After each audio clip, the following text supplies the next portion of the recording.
La malédiction des pharaons, c'est le cours de français du jour. Les élèves sont sages comme des images, mais méfiance, certains ont déjà goûté aux punitions, c'était en primaire. J'ai dû copier 50 fois aussi. Je me bats pas dans le couloir de l'école et j'ai eu un avertissement de conduite. C'était une grosse punition, ça. Oui. Alors tu as recommencé après? Oui. Des lignes à copier, a priori rien d'exceptionnel. Et pourtant c'est interdit. C'est la circulaire numéro 2000-105 du 11 juillet 2000 qui le dit. Les lignes et les zéros doivent être proscrits. Autre précision, Les punitions infligées doivent respecter la personne de l'élève et sa dignité. Sont proscrites en conséquence toutes les formes de violence physique ou verbale. l'éducation nationale veut responsabiliser l'élève.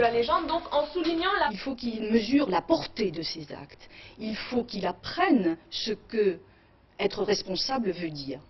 Quels sont alors les moyens des enseignants pour se faire respecter? Les punitions pédagogiques, comme un texte à étudier par exemple. Un élève qui mange du chewing-gum, donc c'est interdit dans le règlement.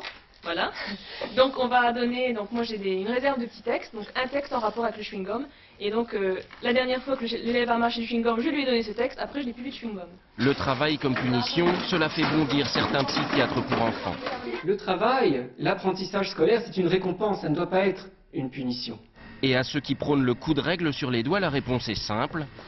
Quand les gens disent qu'effectivement ils ont été battus et que ça ne les a pas traumatisés, ils ne savent pas ce qu'ils auraient été s'ils n'avaient pas été battus. Entre les textes et la réalité, il y a encore de grands écarts. Et les enfants, malheureusement pour eux, n'ont pas fini de copier des lignes.